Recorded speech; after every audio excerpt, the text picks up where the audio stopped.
आजकाल लोकांना vitamin D आणि B12 ची कमतरता का भासते आहे?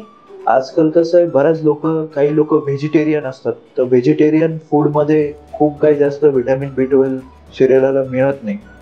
नॉन व्हेजिटेरियन फूड म्हणजे जे लिव्हर असतं, मीट मधलं जे लिव्हर असतं त्याच्यामधून व्हिटॅमिन B12 मिळत असतं.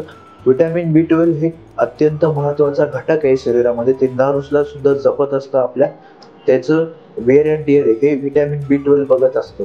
तर त्याच्यामुळे हे खूप इम्पॉर्टंट आहे आणि हे ॲनिमल सोर्सेस पासूनच मिळतं.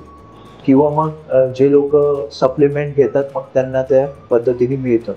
ते सप्लिमेंट्स घेतल्यावर आणि खरंच फरक पडतो का की डाएट मध्ये चेंज केलाच पाहिजे?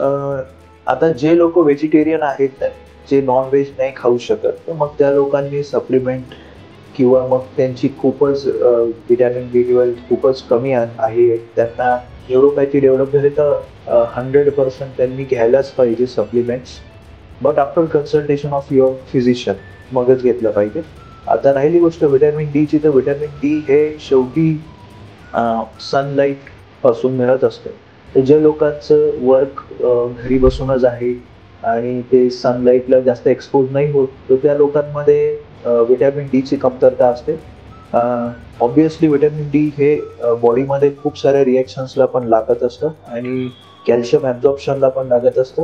तर व्हिटॅमिन डी खूप कमी झालं बॉडीमध्ये तर आपल्याला हाडं दुखत असतात, ऑस्टिओपोरोसिस होतो, विकनेस होतो.